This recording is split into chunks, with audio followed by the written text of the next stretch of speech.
Hi friends, welcome to Raji வீட்டு விருந்து. இன்றைக்கி நாம் ஈவினிங் டைமில் கிட்ஸுக்கு ஒரு சிம்பிளான ஹெல்த்தியான ஸ்நாக்ஸ் ரெசிபி அவல் லட்டு எப்படி பண்ணுறதுன்னு பார்க்க போகிறோம். அதுக்கு முன்னாடி நம்ம சேனலை சப்ஸ்கிரைப் பண்ணாதவங்க சப்ஸ்கிரைப் பண்ணிக்கோங்க. இப்போது வாங்க வீடியோக்குள்ளே போகலாம். அவல் லட்டு பண்ணுறதுக்கு ஃபஸ்ட்டு ஒரு பேனில் 1 கப் அவல் சேர்த்து நல்லா வறுத்து எடுத்துக்கோங்க.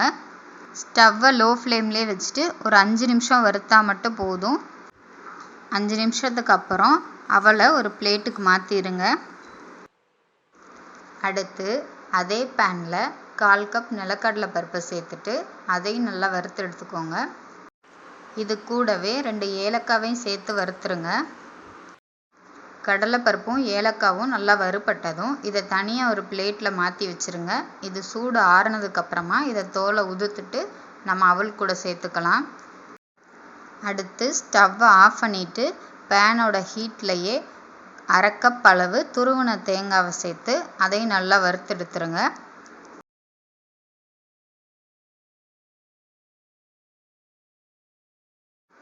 தேங்காய் நல்லா வறுபட்டதுக்கப்புறம் நம்ம அவலை மாற்றி வச்ச பிளேட்லேயே இந்த தேங்காவையும் அவல் கூட சேர்த்துருங்க. இப்போது நிலக்கடலை பருப்பில் சூடு ஆறிடுச்சு. இந்த டைமில் நம்ம கடலைப்பருப்பில் இருக்க தோலெல்லாம் உதுத்துட்டு அதையும் இது கூட சேர்த்துக்கலாம்.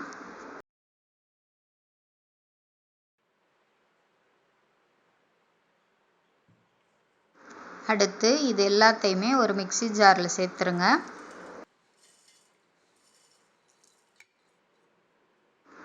இது கூடவே 1/2 கப் போல் நாட்டு சர்க்கரை சேர்த்துக்கோங்க.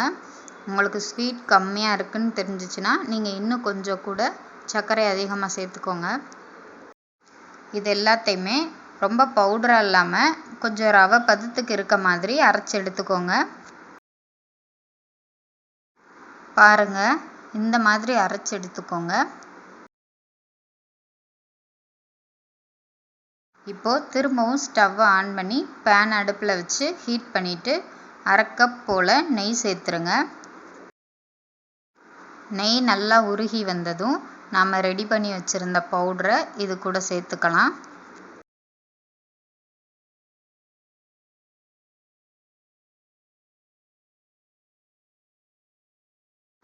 உள்ளே சேர்த்துன அப்புறமா ஸ்டவ்வை ஆஃப் பண்ணிவிட்டு ஒரு கரண்டியை வச்சு கிளறி விடுங்க. கையில் தொட்டுறாதீங்க, நெய்யும் பேனும் ஹீட்டாக இருக்கனால கை சுற்றும். அதனால் ஒரு கரண்டியை வச்சு கிளறி விடுங்க. நல்லா கிளறி விட்டதுக்கப்புறமா கொஞ்சம் சூடு ஆறுற வரைக்கும் வெயிட் பண்ணுங்கள். ரொம்ப சூடு ஆறிடக்கூடாது, நம்ம கையில் தொடுற அளவு சூடு இருக்கணும். அந்தளவு சூடு வர வரைக்கும் கொஞ்சம் வெயிட் பண்ணுங்கள். கையில் தொடுற அளவுக்கு சூடு ஆறுனதும் லட்டு பிடிக்க ஸ்டார்ட் பண்ணிடலாம். பாருங்கள், அவல் லட்டு எவ்வளோ சூப்பராக வந்திருக்குன்னு. இதை உடனே சாப்பிட்றத விட அடுத்த நாள் வச்சுருந்து சாப்பிட்டு பாருங்கள், இந்த லட்டு இன்னும் சூப்பராக இருக்கும். ரொம்ப ஹெல்த்தியான ஸ்நாக்ஸ் இது, அதனால் கிட்ஸுக்கு கண்டிப்பாக இதை செஞ்சு கொடுங்க. இந்த ரெசிபி உங்களுக்கு பிடிச்சிருக்குன்னு நினைக்கிறேன். நீங்களும் இந்த ரெசிபியை ட்ரை பண்ணி பார்த்துட்டு எப்படி இருக்குன்னு மறக்காமல் கமெண்ட் பாக்ஸில் கமெண்ட் பண்ணிடுங்க. திரும்ப இன்னொரு புது ரெசிபியோடு உங்களை சந்திக்கிறேன். இது ராஜி வீட்டு விருந்து. பாய்.